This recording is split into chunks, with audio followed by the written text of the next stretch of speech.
هو ايه اللي بيحصل يا جدعان؟ العالم كله مقلوب والدنيا كلها مقلوبة والعالم كله بيتكلم عن فضيحة المنتخب الامريكي.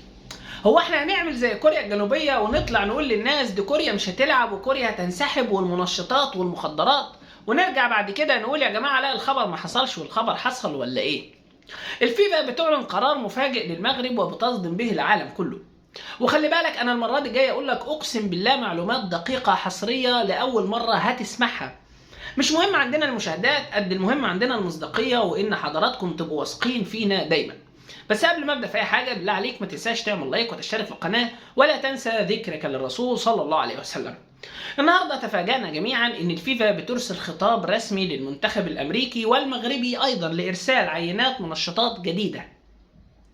والفيفا بتقول انا كل دور هعمل عينه، ولكن مش هتبقى عينه دم عشان اللعيبه ما يحصلهاش مشكله في الدم من الانيميا او امراض اخرى، هتبقى عينه بول.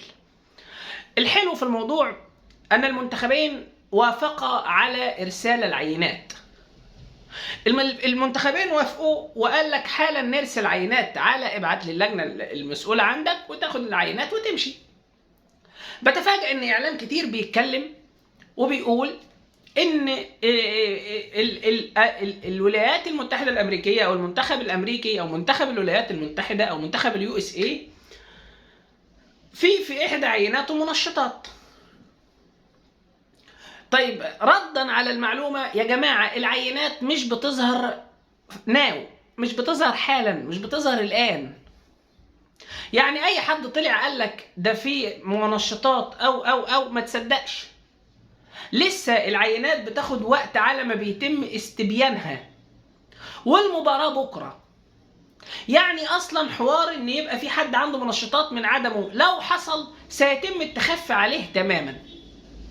الناس اللي طالعه تقول ان امريكا هتنسحب و الى اخره، يا جماعه بالله عليكم الشعب المغربي مش عبيط. الشعب المغربي محترم ولازم الجميع يحترمه، والشعب العربي محترم ولازم الجميع يحترمه. يا جماعه امريكا ازاي هتنسحب بكره وما الداعي والمبرر انها تنسحب بكره؟ هم خايفين ومرعوبين وقلقانين ولكن هيلعبوك. ممكن يبقى في حظ انهم يكسبوا، ممكن ده كسبوا اللي اكبر منك، عملوا الريمونتادا على اللي اكبر منك زي ما العالم بيقول. انا بقول لك الكلام اللي العالم بره بيقولوا انهم عملوا ريمونتادا على الاكبر والاقوى والاشرس والكلام الجامد ده كله، ماشي، ما عنديش مشكله، ما عنديش مانع، اهلا وسهلا. ولكن انا اسف، اي حد هيطلع يقول لك امريكا هتنسحب او عينات المنشطات او يا جماعه الكلام ده ما بيحصلش. والله العظيم ما حصل، ما حصلش حتى الان. في ناس اعلاميين كبار للاسف بيقولوا، واحنا للاسف مش عارفين نطلع يعني نكذب حد باسمه، احنا بنتكلم في المطلق. عينات المنشطات انا مختص في الحاجات دي، مستحيل تظهر في وقتها، بتاخد وقت. على الاقل خالص لو الناس شغاله باقصى سرعه هتظهر بعد 12 ساعه، لان العينات بتختبر بتدريجات وباجهزه ومره واثنين وثلاثه وبعد كده بتظهر وبتعلن نتيجه العينه، يعني مش حالا.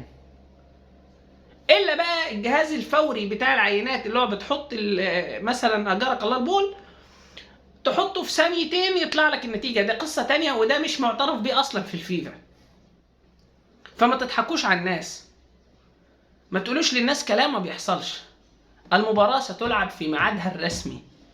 حتى لو في حاجه، شوف انا بقول لك حتى لو في حاجه، الفيفا وامريكا كده، الفيفا وامريكا كده، فاكيد هتستخبى كده او كده. مش هطول عليك يا صديقي العزيز اكتر من كده، دي كل التفاصيل والاخبار اللي معانا. ما تنساش تعمل لايك، تشترك في القناه، تشارك برايك في التعليقات. انا حبيت ارد على معلومه مهم جدا نقولها، بالله عليك ما تنساش تعمل لايك وتشترك معانا في القناه. خلي بالك المعلومات اللي احنا بنقولها لك والرد على الشائعات مفيش غيرنا هيطلع يرد، فبالله عليك ادعمنا عشان نقدر دايما نوضح لك الحقيقه من الكذب ونرد دائما على الشائعات. دمتم في امان الله، والسلام عليكم ورحمه الله وبركاته.